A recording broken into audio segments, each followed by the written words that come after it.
ग्रामपंचायत अरे असं कोणाला वाटलं म्हणून काही कोणी करत करतं. प्रमुख संस्था आहे. अरे तुम्हाला वाटलं मग आता नाना पटोले जिंकलेत, किती मतांनी जिंकले ते? बरं, आणखी कोण जिंकलेत? रोहित पवार आहेत. ईव्हीएम घोटाळा केलाय.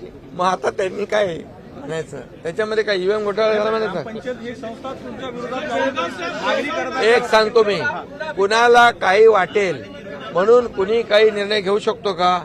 हे नियम, लोकशाहीमध्ये नियम ठरलेले आहेत. निवडणूक आयोग आहे, घटना आहे आणि संविधान आहे, या सगळ्या गोष्टी आहेत. त्यामुळे हे जे काय रडीचा डाव आहे, हा रडीचा डाव बंद केला पाहिजे आणि या लोकांनी दिलेलं मॅन्डेट एवढ्या मोठ्या प्रमाणावर त्याचं स्वागत केलं पाहिजे. आता मला सांगा, काल शपथ घेतली नाही, ईव्हीएमचा आक्षेप, मग आज शपथ घेतली, मग ईव्हीएमचा आक्षेप दूर झाला का असं म्हणायचं? आणि म्हणून हे सगळं फक्त गेले 2.5 वर्ष आम्ही हेच पाहतोय, आरोप आरोप आरोप. आता जनतेने मॅन्डेट दिले, आता तुमचे म्हणजे आता बोलण्याला काय संधी आहे तुम्हाला? पुन्हा म्हणजे गिरे तो भी टांग ऊपर अशातला प्रकार आहे. ईवीएम पर हार बोर्डा करून शेतकऱ्यांचे इसको कैसे देखें? हार का पूरा ठीक रहा, ईवीएम पर फोड़ रहा है, ईवीएम के कारण। मैं इतना ही कहूंगा विपक्ष को, ये जो महाराष्ट्र की जनता ने क्लियर मैंडेट दिया है उसका स्वागत करना चाहिए. एक पॉजिटिव उनका अप्रोच होना चाहिए, क्योंकि हमारे 2.5 साल के महायुति सरकार ने इतना काम किया है, इतनी योजनाओं को लागू किया है, इतने प्रकल्प को आगे बढ़ाया है और इसीलिए उसका परिपाक ये है.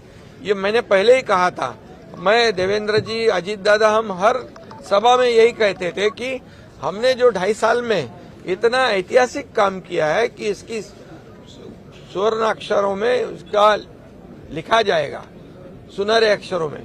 क्योंकि एक तरफ जो विकास के प्रकल्प बंद थे वो हमने शुरू कर दिए, दूसरी तरफ लोक कल्याणकारी योजनाएं हमने शुरू कर दी और उसमें हर घटक को लिया है. लाडली बहना से लेके लाडले भाई से लेके लाडले किसान से लेके लाडले ज्येष्ठ से लेके सभी लोगों को उसमें सरकार ने योगदान उनका देखकर सहयोग किया है.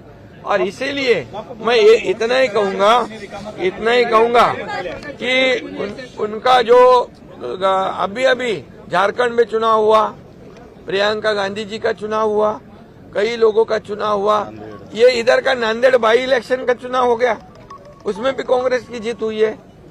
तो ये सब जब उनकी जीत होती है तो ये ईवीएम अच्छी है, उनकी जीत होती है, उनके बाजू से निकाल होता है तो इलेक्शन कमीशन के निर्णय अच्छे होते हैं, उनके बाजू से अगर फैसला होता है तो सुप्रीम कोर्ट अच्छा होता है. अगर सही फैसला सुनाने के बाद तुरंत वो एजेंसी, वो यंत्रणा गलत हो जाती है, गलत उसको साबित किया जाता है. ये पिछले कई सालों से शुरू है, इसको भी बंद करना चाहिए रोना धोना.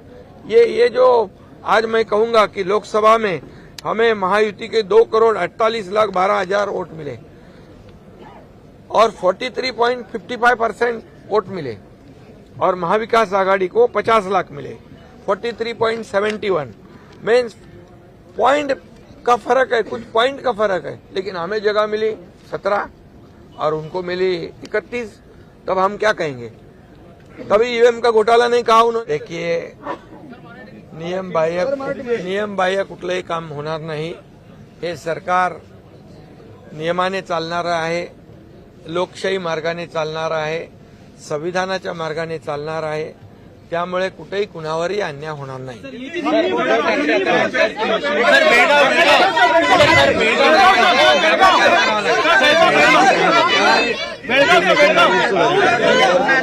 काम करावं लागेल.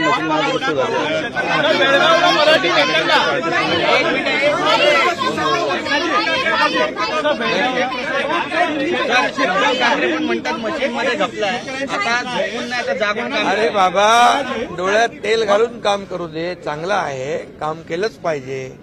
आता काम केलं असतं तर हा निकाल लागला असता का? काम आम्ही 2.5 वर्ष केलं आणि ते बसून राहिले.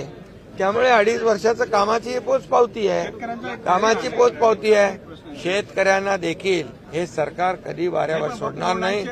आणि मी आपल्याला सांगितलं अगोदर, कुठलंही नियमबाह्य काम होणार नाही. हे जनतेचं, सर्वसामान्य जनतेचं सरकार आहे. सर्वसामान्य जनतेच्या पाठीशी राहणारं सरकार.